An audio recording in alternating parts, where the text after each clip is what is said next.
Jay and Laura TV. We're here to answer your questions about marriage and relationships, which you can submit to us at facebook.com/Jay and Laura LaFoon or on our website as well at jayandlaura.com. There you go. This is a great question.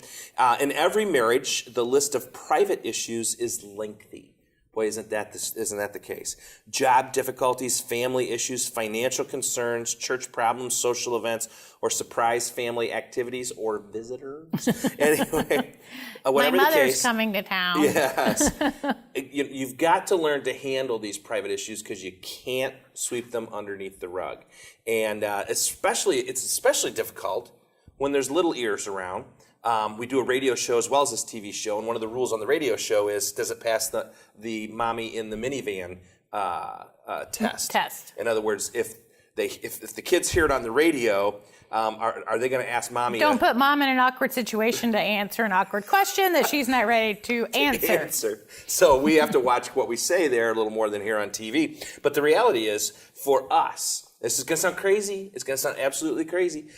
For us, when we needed to discuss something privately, we would go to the bathroom together. now, we actually wouldn't go together. We just went into the master bathroom and locked the door. Bedroom.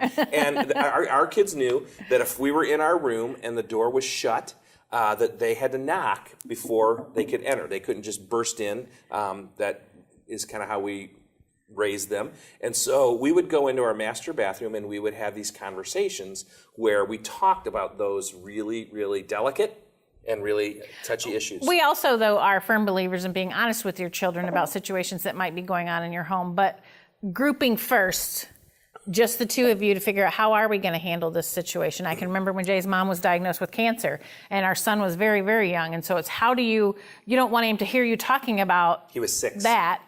Just out. So we grouped, here's how we're going to address it, here's how we're going to take care of it, and then we let him know. Kids need to know those types of things. They need to know the crises that are going on. They need to know that, not to the point that you want to scare them, like, oh, dad may lose his job, because then they feel insecure.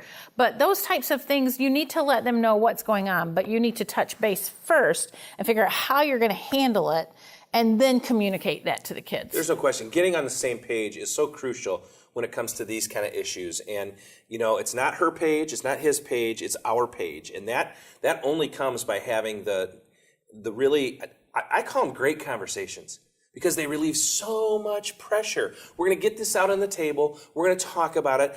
You know I love you. I know you love me. And we're going to come to some resolution together as a husband and wife. And we're going to go, yeah. Yes, we finally figured out how we're going to do that. And just by sidetrack, Jay's mom's cancer-free now, so I just didn't want 20 you years. worrying about that, Yes. that I said it, and then I didn't give you the conclusion of it. 20 But years hey, cancer-free. thanks for tuning in to Jay and Laura TV. We're here to answer your questions about marriage and relationships, and we'll see you next week.